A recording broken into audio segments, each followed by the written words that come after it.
The Black Cat by Edgar Allan Poe.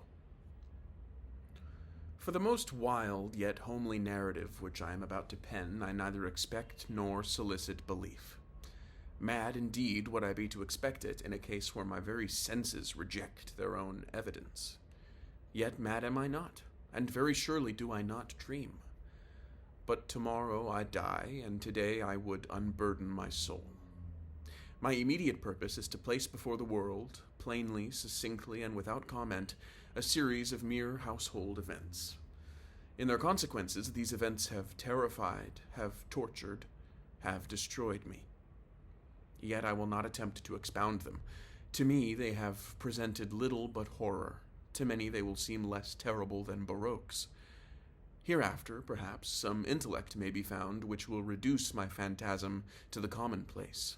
Some intellect more calm, more logical, and far less excitable than my own, which will perceive, in the circumstances I detail with awe, nothing more than an ordinary succession of very natural causes and effects.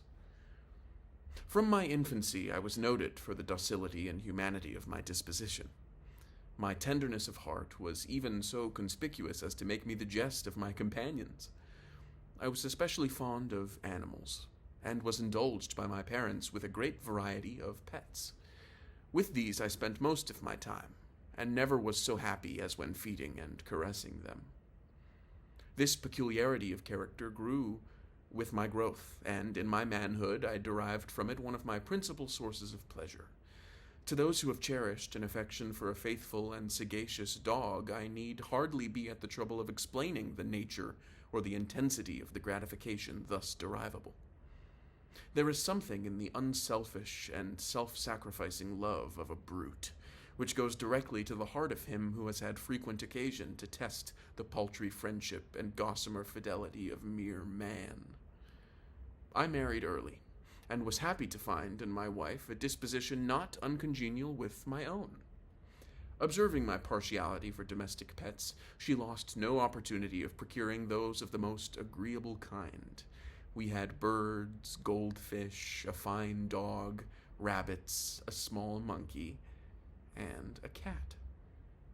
This latter was a remarkably large and beautiful animal, entirely black and sagacious to an astonishing degree. In speaking of his intelligence, my wife, who at heart was not a little tinctured with superstition, made frequent allusion to the ancient popular notion which regarded all black cats as witches in disguise. Not that she was ever serious upon this point, and I mention the matter at all for no better reason than that it happens just now to be remembered. Pluto, this was my cat's name, was my favorite pet and playmate. I alone fed him, and he attended me wherever I went about the house. It was even with difficulty that I could prevent him from following me through the streets. Our friendship lasted in this manner for several years, during which my general temperament and character, through the instrumentality of the fiend intemperance, had, I blush to confess it, experienced a radical alteration for the worse. I grew day by day more moody, more irritable, more regardless of the feelings of others. I suffered myself to use intemperate language to my wife. At length, I even offered her personal violence. My pets, of course, were made to feel the change in my disposition. I not only neglected but ill-used them. For Pluto, however, I still retained sufficient regard to restrain me from maltreating him, as I made no scruple of maltreating the rabbits, the monkey, or even the dog, when by accident or through affection they came in my way. But my disease grew upon me, for what disease is like alcohol? And at length even Pluto, who was now becoming old and consequently somewhat peevish, even Pluto began to experience the effects of my ill temper. One night, returning home much intoxicated from one of my haunts about town, I fancied that the cat avoided my presence. I seized him, when, in his fright at my violence, he inflicted a slight wound upon my hand with his teeth. The fury of a demon instantly possessed me. I knew myself no longer. My original soul seemed, at once, to take its flight from my body, and a more than fiendish malevolence, gin-nurtured, thrilled every fiber of my frame. I took from my waistcoat pocket a penknife, opened it, grasped the poor beast by the throat, and deliberately cut one of its eyes from the socket. I blush, I burn, I shudder while I pen the damnable atrocity. When reason returned with the morning, when I had slept off the fumes of the night's debauch, I experienced a sentiment half of horror, half of remorse for the crime of which I had been guilty, but it was, at best, a feeble and equivocal feeling, and the soul remained untouched. I again plunged into excess and soon drowned in wine all memory of the deed. In the meantime, the cat slowly recovered. The socket of the lost eye presented, it is true, a frightful appearance, but he no longer appeared to suffer any pain. He went about the house as usual, but, as might be expected, fled in extreme terror at my approach. I had so much of my old heart left as to be at first grieved by this evident dislike on the part of a creature which had once so loved me, but this feeling soon gave place to irritation. And then came, as if to my final and irrevocable overthrow, the spirit of perverseness. Of this spirit philosophy takes no account. Yet I am not more sure that my soul lives than I am that perverseness is one of the primitive impulses of the human heart, one of the indivisible primary faculties or sentiments which give direction to the character of man. Who has not, 100 times, found himself committing a vile or stupid action for no other reason than because he knows he should not? Have we not a perpetual inclination, in the teeth of our best judgment, to violate that which is law, merely because we understand it to be such? This spirit of perverseness, I say, came to my final overthrow. It was this unfathomable longing of the soul to vex itself, to offer violence to its own nature, to do wrong for the wrong's sake only, that urged me to continue and finally to consummate the injury I had inflicted upon the unoffending brute. One morning, in cold blood, I slipped a noose about its neck and hung it to the limb of a tree, hung it with the tears streaming from my eyes and with the bitterest remorse at my heart, hung it because I knew that it had loved me, and because I felt it had given me no reason of offense, hung it because I knew that in doing so I was committing a sin, a deadly sin that would so jeopardize my immortal soul as to place it, if such a thing were possible, even beyond the reach of the infinite mercy of the most merciful and most terrible God. On the night of the day on which this most cruel deed was done, I was aroused from sleep by the cry of fire. The curtains of my bed were in flames. The whole house was blazing. It was with great difficulty that my wife, a servant, and myself made our escape from the conflagration. The destruction was complete. My entire worldly wealth was swallowed up, and I resigned myself thenceforward to despair. I am above the weakness of seeking to establish a sequence of cause and effect between the disaster and the atrocity, but I am detailing a chain of facts and wish not to leave even a possible link imperfect. On the day succeeding the fire, I visited the ruins. The walls, with one exception, had fallen in. This exception was found in a compartment wall not very thick, which stood about the middle of the house, and against which had rested the head of my bed. The plastering had here, in great measure, resisted the action of the fire, a fact which I attributed to its having been recently spread. About this wall a dense crowd were collected, and many persons seemed to be examining a particular portion of it with very minute and eager attention. The words strange, singular, and other similar expressions excited my curiosity.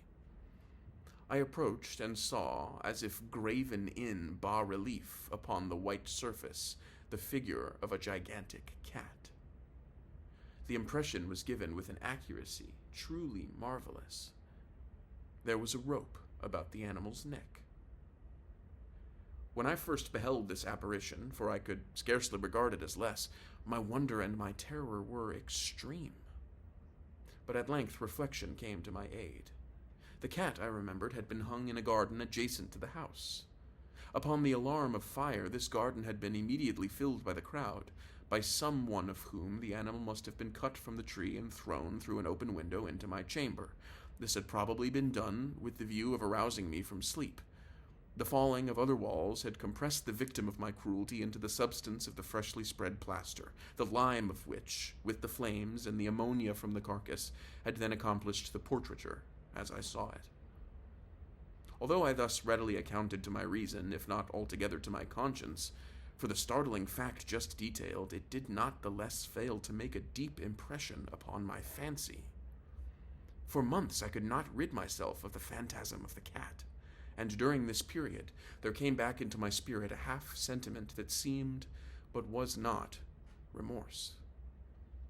I went so far as to regret the loss of the animal, and to look about me among the vile haunts which I now habitually frequented, for another pet of the same species and of somewhat similar appearance with which to supply its place. One night, as I sat, half stupefied, in a den of more than infamy, my attention was suddenly drawn to some black object reposing upon the head of one of the immense hogsheads of gin or of rum which constituted the chief furniture of the apartment. I had been looking steadily at the top of this hogshead for some minutes, and what now caused me surprise was the fact that I had not sooner perceived the object thereupon. I approached it and touched it with my hand. It was a black cat, a very large one, fully as large as Pluto, and closely resembling him in every aspect but one. Pluto had not a white hair upon any portion of his body, but this cat had a large, although indefinite, splotch of white, covering nearly the whole region of the breast. Upon my touching him, he immediately arose, purred loudly, rubbed against my hand, and appeared delighted with my notice. This, then, was the very creature of which I was in search. I at once offered to purchase it of the landlord, but this person made no claim to it, knew nothing of it, had never seen it before. I continued my caresses, and when I prepared to go home, the animal evinced a disposition to accompany me. I permitted it to do so, occasionally stooping and patting it as I proceeded. When it reached the house, it domesticated itself at once, and became immediately a great favorite with my wife. For my own part, I soon found a dislike to it arising within me. This was just the reverse of what I had anticipated, but I know not how or why it was, its evident fondness for myself rather disgusted and annoyed me. By slow degrees, these feelings of disgust and annoyance rose into bitterness of hatred. I avoided the creature, a certain sense of shame and the remembrance of my former deed of cruelty preventing me from physically abusing it. I did not for some weeks strike or otherwise violently ill-use it, but gradually, very gradually, I came to look upon it with unutterable loathing, and to flee silently from its odious presence, as from the breath of a pestilence. What added, no doubt, to my hatred of the beast was the discovery, on the morning after I brought it home, that, like Pluto, it also had been deprived of one of its eyes. This circumstance, however, only endeared it to my wife, who, as I have already said, possessed in a high degree that humanity of feeling which had once been my distinguishing trait and the source of many of my simplest and purest pleasures. With my aversion to this cat, however, its partiality for myself seemed to increase. It followed my footsteps with a pertinacity which it would be difficult to make the reader comprehend. Whenever I sat, it would crouch beneath my chair, or spring upon my knees, covering me with its loathsome caresses. If I arose to walk, it would get between my feet, and thus nearly throw me down, or, fastening its long and sharp claws in my dress, clamber in this manner to my breast. At such times, although I longed to destroy it with a blow, I was yet withheld from so doing, partly by a memory of my former crime, but chiefly, let me confess it at once, by absolute dread of the beast. This dread was not exactly a dread of physical evil, and yet I should be at a loss how otherwise to define it. I am almost ashamed to own, yes, even in this felon's cell, I am almost ashamed to own that the terror and horror with which the animal inspired me had been heightened by one of the merest chimeras it would be possible to conceive. My wife had called my attention, more than once, to the character of the mark of white hair, of which I have spoken, and which constituted the sole visible difference between the strange beast and the one I had destroyed. The reader will remember that this mark, although large, had been originally very indefinite, but by slow degrees degrees nearly imperceptible, and which for a long time my reason struggled to reject as fanciful, it had at length assumed a rigorous distinctness of outline. It was now the representation of an object that I shudder to name, and for this, above all, I loathed and dreaded and would have rid myself of the monster had I dared. It was now, I say, the image of a hideous, of a ghastly thing, of the gallows. O mournful and terrible engine of horror and of crime, of agony, of death! And now was I indeed wretched beyond the wretchedness of mere humanity, and a brute beast, whose fellow I had contemptuously destroyed, a brute beast to work out for me, a man fashioned in the image of the high God, so much of insufferable woe. Alas, neither by day nor by night knew I the blessing of rest any more. During the former, the creature left me no moment alone, and in the latter I started hourly from dreams of unutterable fear to find the hot breath of the thing upon my face, and its vast weight, an incarnate nightmare that I had no power to shake off, incumbent eternally upon my heart. Beneath the pressure of torments such as these, the feeble remnant of the good within me succumbed. Evil thoughts became my sole intimates, the darkest and most evil of thoughts. The moodiness of my usual temper increased to hatred of all things and of all mankind, while from the sudden, frequent, and ungovernable outbursts of a fury to which I now blindly abandoned myself, my uncomplaining wife, alas, was the most usual and the most patient of sufferers.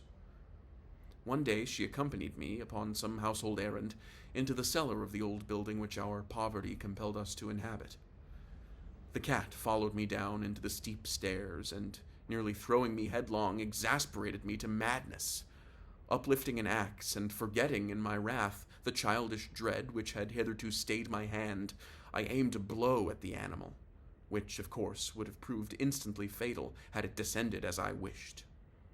But this blow was arrested by the hand of my wife. Goaded by the interference into a rage more than demoniacal, I withdrew my arm from her grasp and buried the axe in her brain. She fell dead upon the spot without a groan. This hideous murder accomplished, I set myself forthwith, and with entire deliberation, to the task of concealing the body. I knew that I could not remove it from the house, either by day or by night, without the risk of being observed by the neighbors. Many projects entered my mind. At one period I thought of cutting the corpse into minute fragments and destroying them by fire.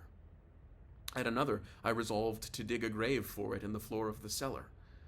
Again, I deliberated about casting it in the well in the yard, about packing it in a box as if merchandise, with the usual arrangements, and so getting a porter to take it from the house. Finally, I hit upon what I considered a far better expedient than either of these. I determined to wall it up in the cellar, as the monks of the Middle Ages are recorded to have walled up their victims. For a purpose such as this, the cellar was well adapted. Its walls were loosely constructed, and had lately been plastered throughout with a rough plaster, which the dampness of the atmosphere had prevented from hardening. Moreover, in one of the walls was a projection caused by a false chimney or fireplace that had been filled up and made to resemble the rest of the cellar. I made no doubt that I could readily displace the bricks at this point, insert the corpse, and wall the whole up as before, so that no eye could detect anything suspicious. And in this calculation I was not deceived. By means of a crowbar I easily dislodged the bricks, and having carefully deposited the body against the inner wall, I propped it in that position, while with little trouble I relaid the whole structure as it originally stood. Having procured mortar, sand, and hair with every possible precaution, I prepared a plaster which could not be distinguished from the old, and with this I very carefully went over the new brickwork. When I had finished, I felt satisfied that all was right. The wall did not present the slightest appearance of having been disturbed. The rubbish on the floor was picked up with the minutest care. I looked around triumphantly, and said to myself, "Here, at least, then, my labor has not been in vain." My next step was to look for the beast which had been the cause of so much wretchedness, for I had at length firmly resolved to put it to death. Had I been able to meet with it at the moment, there could have been no doubt of its fate, but it appeared that the crafty animal had been alarmed at the violence of my previous anger, and forbore to present itself in my present mood. It is impossible to describe or to imagine the blissful sense of relief which the absence of the detested creature occasioned in my bosom. It did not make its appearance during the night, and thus for one night at least, since its introduction into the house, I soundly and tranquilly slept. I slept even with the burden of murder upon my soul. The second and third day passed, and still my tormentor came not. Once again I breathed as a free man. The monster in terror had fled the premises forever. I should behold it no more. My happiness was supreme. The guilt of my dark deed disturbed me but little. Some few inquiries had been made, but these had been readily answered. Even a search had been instituted, but of course nothing was to be discovered. I looked upon my future felicity as secured.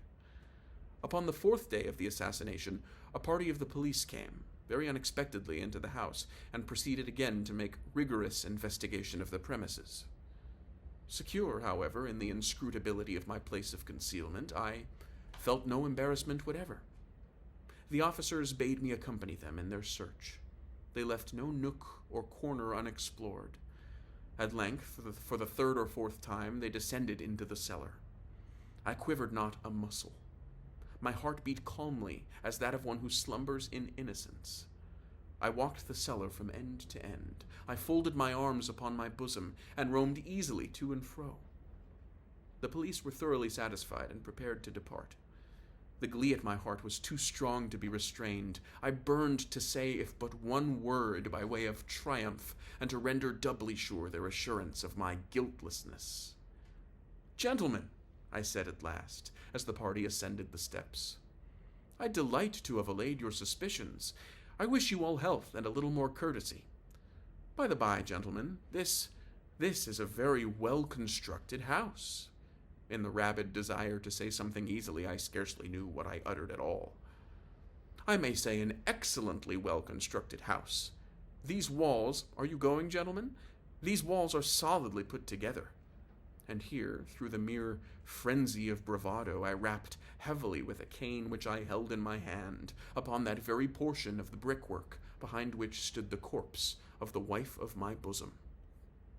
But may God shield and deliver me from the fangs of the arch-fiend.